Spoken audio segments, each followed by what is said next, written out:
తాకట్టులో ఉన్న బంగారాన్ని విడిపించి ఆ రోజు ఆన్లైన్ రేటుకే మేము కొంటాం. Sharma gold company. అందరికీ నమస్కారం. ముందుగా ప్రేక్షకులందరికీ క్రోధినామ సంవత్సర ఉగాది పండుగ శుభాకాంక్షలు. అయితే ఉగాది పండుగ అనగానే మనందరం కూడా ఈ సంవత్సరం మొత్తం మన రాశి ఫలాలు ఎలా ఉన్నాయి, ఈ సంవత్సరంలో మనకి ఆదాయం ఎంత ఉంది, వ్యయం ఎంత ఉంది, ఇవన్నీ కూడా డీటెయిల్డ్గా తెలుసుకోవాలని చాలా ఇంట్రెస్ట్గా వెయిట్ చేస్తూ ఉంటాం కదా. అయితే ఈ ఉగాది రాశి ఫలాలు మనకి డీటెయిల్డ్గా ఇన్ఫర్మేషన్ ఇవ్వడం కోసం మనతో ఉన్నారు ప్రముఖ జ్యోతిష్య వాస్తు పండితులు, జ్యోతిష్య వాస్తు శిక్షణ నిపుణులు, ప్రముఖ ఆధ్యాత్మికవేత్త, లలిత ఉపాసకులు బ్రహ్మశ్రీ నానాజీ పట్నాయక్ గురువు గారు. మరి పూర్తి వివరాలు గురువుగారు వాటిలో అడిగి తెలుసుకుందాం. నమస్కారం గురుగారు. శ్రీమాత్రే నమః. గురుగారు, అయితే ఈ క్రోధినామ సంవత్సరంలో మిథున రాశి వారికి ఆదాయం, వ్యయము, రాజపూజ్యం, అవమానం ఎలా ఉన్నాయి? తప్పకుండా అమ్మా. మిథునం రాశి వారికి మనకి పంచాంగాల్లో చూసుకున్నట్లయితే 5-5గా ఉంది. 5 అంటే ఆదాయం 5, వ్యయం 5, అంటే ఎంత వస్తుందో అంత సమానంగా ఉందన్నమాట. ఈక్వల్ గా ఉంది. మరి ఈక్వల్ గా ఉంటే సేవింగ్ కావాలిగా, ఆదాయం ఎలా పెంచుకోవాలో చెప్తాను.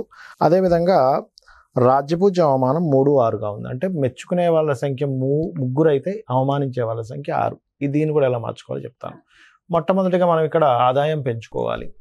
ఆదాయం పెంచుకోవాలంటే గ్రహస్థితి ఎక్కడ మనకు సపోర్ట్ చేయాలనేది చూసుకోవాలి. వీళ్ళకి ఆదాయం పెరగాలంటే చంద్రుడు అనుగ్రహం కావాలి. ఎందుకంటే ధనాధిపతి చంద్రుడు అవుతాడు. చంద్రుడికి అధిష్టాన దేవత అమ్మవారు, రాజరాజేశ్వరి అమ్మవారి ఆరాధన చేయాలి. చేసినట్లయితే ఆదాయం ఖచ్చితంగా పెరిగి తీరుతుంది. అందులో ఎటువంటి డౌట్ లేదు. మరి వ్యయం కూడా ఈక్వల్గా ఉంది కదా, వ్యయం ఎలా తగ్గించుకోవాలంటే 12వ స్థానంలో గురువు ఉన్నాడు వీళ్ళకి. ఈ సంవత్సరం మే నుంచి మే వరకు మనకు లాభంలో ఉంటాడు గురువు. వీళ్ళకి మే నుంచి 12లోకి వస్తాడు, వృషభంలోకి వస్తాడు. కాబట్టి సింపుల్గా ఏం లేదు, శనగలు చక్కగా మీకు దగ్గరలో ఉండే ఆలయంలో పురోహితుడికి శనగలు ఇవ్వడము, లేకపోతే గోవుకి చక్కగా మనకి అరటికాయ ఉంటుంది చూసారు, అరటికాయ సన్నగా కట్ చేసి సాక్షాత్ అమ్మవారే మన ముందు నిలబడింది గోవు రూపంలో అనుకొని దేశీవాలి గోవు గనక పెట్టినట్లయితే ఖచ్చితంగా మీకు బాగుంటుంది. మరి జెర్సీ ఆవు పెట్టకూడదు అంటే పెట్టచ్చు, ఒక ప్రాణి అనేటువంటి భావనతో పెట్టండి, తప్పేం కాదు. కానీ మీకు ఫలితం రావడానికి నేను చెప్తున్నాను. ఇంకోటి ఏంటంటే, ఒకటే ఇప్పుడు ఈ ఆదాయం, వ్యయము, రాజ్యపూజ్యం, అవమానము మీ జాతకం ఎలా ఉన్నా ఒకటే చెప్తాను నేను మీకు. మీరు ప్రతిదీ అమ్మవారే అనే భావనతో, అమ్మవారు నా వెంట ఉంది నాకేంటి అనే భావనతో చేసినట్లయితే ఏ ఇబ్బంది ఉండదు. ఇది ఫస్ట్ మైండ్లో పెట్టుకొని ముందుకు వెళ్ళండి నేను చెప్పేది. రైట్. ఇక మనం ఇక్కడ రాజ్యపూజ్యం, అవమానం కనుక తీసుకున్నట్లయితే రాజ్యపూజ్యం 3 ఉంటే అవమానం 6 ఉంది. ఇది మిథునం వారికి. కాబట్టి ఈ రాజ్యపూజ్యాన్ని ఎలా పెంచుకోవాలి తీసుకుంటే, రాజ్యపూజ్యాన్ని పెంచేటువంటి గ్రహస్థితి కానీ రాజ్యపూజ్యం ఎలా పెరుగుతుందంటే, వీళ్ళు దుర్గా ఆరాధన కనుక చేసుకుంటే రాజ్యపూజ్యం అద్భుతంగా పెరుగుతుంది. ఎందుకంటే దశమంలో రాహు ఉన్నాడు. ఎప్పుడైతే రాహు ఉన్నాడో దశమంలో విదేశీ ఉద్యోగ యోగాలను ఇస్తాడు. రాహు అంటే విదేశాలకు కారకుడు కదా, దశమ స్థానం అంటే వృత్తి స్థానము. కాబట్టి విదేశీ ఉద్యోగ యోగాలను ఇస్తాడు ఇక్కడ. కాబట్టి వీళ్ళకి రాజ్యాన్ని పెంచేది, రాజ్యపూజ్యాన్ని పెంచేది దుర్గా అమ్మవారి. అదేవిధంగా రాహుకాలంలో దీపం పెట్టినా కూడా ఆ అనుగ్రహం, రాహు అనుగ్రహం పెరుగుతుంది. ఇక అవమానం తగ్గాలి అంటే సింపుల్గా ఏం లేదు, సూర్యుడికి, శని భగవానుడికి బాగా అవమానాలు పడుతుంటారు కొంతమంది. చూడండి, అబ్బా ఏంటంటే ఎక్కడికి వెళ్ళినా నాకు అవమానాలండి, మా కుటుంబ సభ్యులు అవమానిస్తున్నారు, మా చుట్టాలు అవమానిస్తున్నారు అంటారు. మిథునం వారు గనక రవి, శని గ్రహాలు ఉంటాయి కదా నవగ్రహాల్లో, ఆ నవగ్రహాల్లో అక్కడికి వెళ్ళి దీపారాధన చేసి ఒక 9 ప్రదక్షిణాలు చేసుకొని కాలభైరవ అష్టకము లేదా సూర్యుడిని చూస్తూ కాలభైరవ అష్టకం చేసుకున్న అవమానం మిమ్మల్ని అవమానించే వాళ్ళే ఉండరు. దీంతోపాటు మరీ ఎక్కువ అవమానం జరుగుతుంది, ఏం మాట మాట్లాడినా మనకు ఇబ్బంది వస్తుంది అనుకునేటువంటి వారు ఒక పని చేయాలి. ఏమిటది, ఏ మంత్రం అంటే అది ఓం కర్పూర వీటి కామోద సమాకర్ష దిగంతరాయై నమః. ఈ నామం కనుక చేసుకుంటే అమ్మవారు మీ నుంచి ఎటువంటి పలుకులు పలికిస్తుంది అంటే, మీరు ఏది మాట్లాడితే అది అద్భుతమైన మాట ఆవిడే పలికిస్తుంది. అమ్మవారు పలికిస్తుంది, అమ్మవారు అలాంటిది పలికిస్తుంది.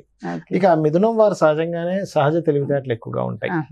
ఈ సంవత్సరం నేను ఇందా చెప్పినట్టుగా ఆ ప్రక్రియ కనుక పాటించినట్లయితే ఫైనాన్షియల్ గ్రోత్ కూడా పెరుగుతుంది. ఇక ఈ సంవత్సరంలో ముఖ్యంగా వీరికి 4వ స్థానంలో కేతు ఉన్నాడు. కాబట్టి మనం లాస్ట్ 3-4 months నుంచి అక్కడ కేతు ఉన్నాడు, ఏదైనా ప్రాపర్టీస్ తీసుకునేప్పుడు జాగ్రత్తగా ఉండడని చెప్తున్నాం. 4లో కేతు ఉన్నప్పుడు అది కూడా బుధుడు రాసులు అయ్యాడు. కాబట్టి కొంచెం భూములు, పొలాలు, గృహాలు తీసుకునేటప్పుడు డాక్యుమెంట్స్ చెక్ చేసుకొని తీసుకోవాలి. అయితే ఒక లక్కీ ఏంటంటే గురువు వచ్చి దాని మీద దృష్టి పెట్టాడు, కొంత ప్రెజర్ తగ్గుతుంది దాన్ని. లేదా ఇంతకుముందు గతంలో ఏదైనా సరే ల్యాండ్ తీసుకొని అది లిటిగేషన్స్లో ఉండి కోర్టు కేసు వ్యవహారాల్లో ఉన్నా కూడా క్లియర్ అవుతాయి గురువు దృష్టి 4వ స్థానం మీద ఉన్నందుకు. ఓకే, అదొకటి. ఇక వివాహ సంబంధించిన విషయాలు ఎలా ఉంటుంది ఈ సంవత్సరం కనుక చూసుకున్నట్లయితే, ఈ సంవత్సరం పర్టికులర్గా వీరికి మే లోపలే ఏదైనా వివాహ సంబంధించిన నిర్ణయాలు తీసుకోవడం మంచిది. ఎందుకంటే మే దాటితే 12లోకి వస్తున్నాడు గురువు. మరలా మీకు అక్టోబర్ నుంచి మళ్ళీ 11లోకి వెళ్తాడు వక్రించి. సో అక్టోబర్ నుంచి మళ్ళీ యోగం ఉంటుంది, లేదా మే లోపల ఉంటే యోగం వీళ్ళకి వివాహ యోగం. అంటే ఈ గ్రహస్థితి అనుకూలించినప్పుడు చేసుకుంటే చాలా బాగుంటుంది అర్థం. అదేవిధంగా సాఫ్ట్వేర్ రంగాల్లో ఉండేటువంటి వారికి, ఫార్మా రంగాల్లో ఉండేటువంటి వారికి, టీచర్స్కి, లాయర్లకి, ఫైనాన్షియల్ సెక్టార్స్లో ఉండేటువంటి వారికి, ఆర్టిఫిషియల్ ఇంటెలిజెన్స్ రంగాల్లో ఉండేటువంటి వారికి కొత్త ఉద్యోగ అవకాశాలు బ్రహ్మాండంగా ఉంటాయి. ఏదైనా హెల్త్ రిలేటెడ్ సంబంధించిన ఇష్యూస్ ఉన్నట్లయితే కొంచెం గణపతిని తలుచుకోండి, బాగుంటుంది. రుణాలు పర్టికులర్గా గురువు ఎప్పుడైతే మనకి 12వ స్థానంలోకి వస్తాడో రుణ ప్రాప్తిని ఇస్తాడు. అంటే ఏదైనా లోన్స్ కోసం ట్రై చేసినట్లయితే లోన్స్ చక్కగా కలిగేలా చేస్తాడు. ఇక వీళ్ళు చేయవలసినటువంటి దేవతా ఆరాధన, ఎవరిని ఆరాధిస్తే మంచిది? లలిత అమ్మవారిని ఆరాధించాలి ప్రత్యేకంగా. ఎంత లలిత అమ్మవారి యొక్క ఆరాధన చేస్తే అంత బాగుంటుంది వీరికి. చాలా చాలా చాలా సంతోషం గురుగారు. అయితే ప్రపంచ వ్యాప్తంగా, దేశ వ్యాప్తంగా మొత్తం ఎలా ఉండబోతుంది అంటారు ఈ సంవత్సరం? ఒకటేనమ్మా, క్రోధినామ సంవత్సరానికి అధిపతి ఎవరు, అంటే ఈ సంవత్సరానికి రాజు ఎవరు అనేటువంటి తీసుకుంటే కుజుడు అవుతాడు. కుజుడు అంటే ఫైటింగ్, గొడవలు, ఉద్యమాలు, యుద్ధాలు, వీటికి కారకుడు అనమాట కుజుడు. అందుకని అటువంటి వాతావరణం కనిపిస్తుంది. అయితే లక్కీ ఏంటంటే కాలసర్ప దోషం నుంచి గురువు బయట ఉన్నాడు, అది కొంత సేఫ్ ఇస్తుంది. బట్ ఏదైనా కానీ కొంచెం యుద్ధ సంబంధంగా, అంటే రాజులకి ఇప్పుడు చూడండి అప్పటిదాకా అక్కర్లేదు, మనకి ఫిబ్రవరి నుంచే స్టార్ట్ అయింది దాని ప్రభావం. ఎందుకంటే ఈ రవి మనం జనవరిలో మనం చెప్పుకున్నప్పుడు కూడా చెప్పుకున్నాం, కొంచెం ఈ సమయంలో కొంచెం ఈ బాంబు పేలుళ్ళని, లేకపోతే ఈ గొడవలని, కొంచెం ఈ యుద్ధ నౌకల్ని ట్రాప్ చేయడం అని, లేకపోతే అంటే నౌకా దళాల మీద, లేకపోతే నౌకల మీద, అంటే జలరాశుల్లో కుజుడు శని ఉన్నారు కాబట్టి నౌకల మీద అంటే దాడి చేయడం, దాన్ని హైజాక్ చేయడం లాంటివి ఉంటాయని చెప్పుకున్నాం లాస్ట్. అట్లాంటివే జరిగింది ఈ మధ్య అంతా కూడా. అంటే ఏమిటి, ఈ సంవత్సరం ప్రత్యేకంగా కొంతవరకు ఈ యుద్ధ సంబంధించినటువంటి ఈ మనం ఊహించినటువంటి మార్పులు అనేకమైన జరుగుతాయి. అంటే అసలు లాస్ట్ మినిట్ వరకు ఇది మారదు, ఇలాగే జరుగుతుంది అనుకుంది, అది సడన్ గా మార్పు వచ్చేస్తుంది. అసలు ఎవరు ఎక్స్పెక్ట్ కూడా చేయరు, అసలు ఇలా జరుగుతుందా, ఇలాంటివి కూడా జరుగుతుంది అసలు ప్రపంచంలో అన్నట్టుగా జరుగుతుంది. అన్ని మార్పులు ఇస్తారు, ఏదైనా కావచ్చు. అంటే టెక్నికల్ గా హై లెవెల్లో మార్పులు చూస్తాము, రాజకీయంగా హై లెవెల్లో మార్పులు చూస్తాము, గుర్తుపెట్టుకోండి. అసలు మోసాల లెవెల్లో కూడా హై లెవెల్లో మార్పులు చూస్తాం. సో కాస్త కేర్ఫుల్ గా ఉండాల్సిన సమయం because of Saturn Mars combination అలాంటిది. అందులో పర్టికులర్ గా మే వరకు ఈ జాగ్రత్తలు తీసుకోవాలి, మెయిన్గా మే వరకు. అదొకటి. ఇక మిగతా అంశాలు కనుక చూసుకుంటే కనుక, అంటే వీళ్ళు మరి ఇప్పుడు ఈ యుద్ధ సంబంధించిన ఇవన్నీ అనుకున్నాం కదా, మరి రకరకాల దేశాల్లో మన ఇండియన్స్ ఉంటారు, అందరూ కూడా మనుషులే కాబట్టి వీళ్ళెవరూ కూడా ఇబ్బంది పడకుండా ఉండాలి అంటే ఒకటే గుర్తుపెట్టుకోండి, కాలభైరవ అష్టకము, కాళికాదేవి యొక్క స్తోత్రాలు, కాలభైరవ అష్టకం కానీ, నృసింహస్వామి యొక్క స్తోత్ర పఠనం చేయడం కానీ, ఆంజనేయ స్వామి యొక్క ఆరాధన చేయడం కానీ, ఇవి గనక చేయగలిగితే, లేదా మీకు దగ్గరలో గోశాల ఉంది, గోవులకు కాస్త బెల్లము, అదేవిధంగా నువ్వులు కాదు సారీ బెల్లము మరియు క్యారెట్లు, నువ్వులు తినిపించకూడదు, పొరపాటు నువ్వులు అన్నాను, నువ్వులు అస్సలు తినిపించకూడదు, బెల్లము క్యారెట్స్ తినిపించాలి. నువ్వులు దానం మాత్రమే ఇవ్వాలి. చాలామంది అంటుంటారు, ఏమంటే నువ్వులు మేము తినిపించాలా అని అడుగుతూ ఉంటారు, ఏది పురోహితుడు తీసుకోవట్లేదని. ఎందుకంటే అమ్మ అది ఏదైనా మనకి ప్రెగ్నెన్సీతో ఉందనుకోండి, దాని ప్రెగ్నెన్సీ ఇచ్చినవ్వడం వల్ల మరింత దోషం ఏర్పడుతుంది. కాబట్టి ఇది జాగ్రత్త తీసుకోవాలి. సో కాబట్టి ఈ జాగ్రత్తలు తీసుకుంటే సరిపోతుంది. ఇదంతా ఓవరాల్ గా సామూహికంగా కూడా చేయడం వల్ల ప్రపంచానికి ఇంకొంచెం మంచి జరుగుతుంది కదా గురుగారు. ఇవే కాకుండా ఇంకేమైనా జాగ్రత్తలు తీసుకోవాల్సిన అవసరం ఉంటుందంటారా? జాగ్రత్తలు అంటే ఏం లేదమ్మా, ఒకటి గుర్తుపెట్టుకోండి, నేను చెప్పేది ఒకటే, మనకి ఎప్పుడైనా సరే గ్రహస్థితిలో ఎలాగున్నా, అంటే మన జాతకం ఇలా ఉంది, వాస్తు ఇలా ఉంది, ఇవన్నీ ఎలాగున్నా, నేను చెప్పేది ఒకటే, అమ్మవారిని గనక మనం ఆశ్రయించినట్లయితే ఇవన్నీ కూడా పక్కకు పోతాయి. అయితే మరి ఈ శాస్త్రం ఎందుకు ఇచ్చింది అమ్మవారు? ఈశ్వరుడే స్వయంగా కూడా జ్యోతిష్ శాస్త్రాన్ని ఇచ్చాడు కదా, మనం చెప్పుకుంటూ ఉంటాం కొన్ని వాటిల్లో, మహర్షుల ద్వారా మనకు అందించాడని. మరి ఆ పరమేశ్వరుడు ఎందుకు అందించాడంటే మనకు ఒక జాగ్రత్త చూసుకోవడానికి, ఒక రూట్ మ్యాప్ లాగా మనం ఒక తయారు చేసుకుంటున్నాం.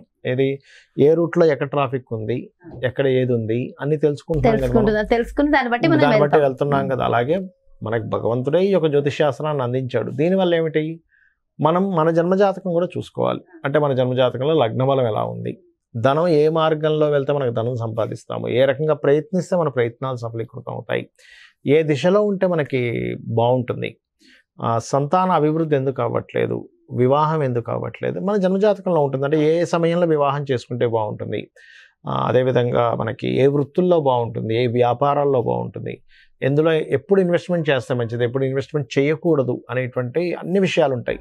మీకు అనిపిస్తుంది మరి ఇవి అన్నీ మన జన్మజాతకంలో ఉంటాయి, మనం మరి ఈ గోచార ఫలితాలు ఇవన్నీ ఎందుకు చెప్పుకుంటున్నాం అంటే ఒకటే గుర్తుపెట్టుకోండి అమ్మా. ఇప్పుడు మీరు షూటింగ్కి వచ్చారు కదా, నార్మల్గా మీ ఇంటి నుంచి ఇక్కడ 40 నిమిషాలు అనుకోండి కార్లో రావడానికి, అదే ట్రాఫిక్ జామ్ అయితే 1.5 hours కూడా పెట్టేస్తుంది కదా. అంటే ఏమిటి, గంటలోనో 40 నిమిషాల్లోనో వస్తాననేది మీరు ఏం చెప్తారు, గంటన్నర పడుతుందండి అంటారు.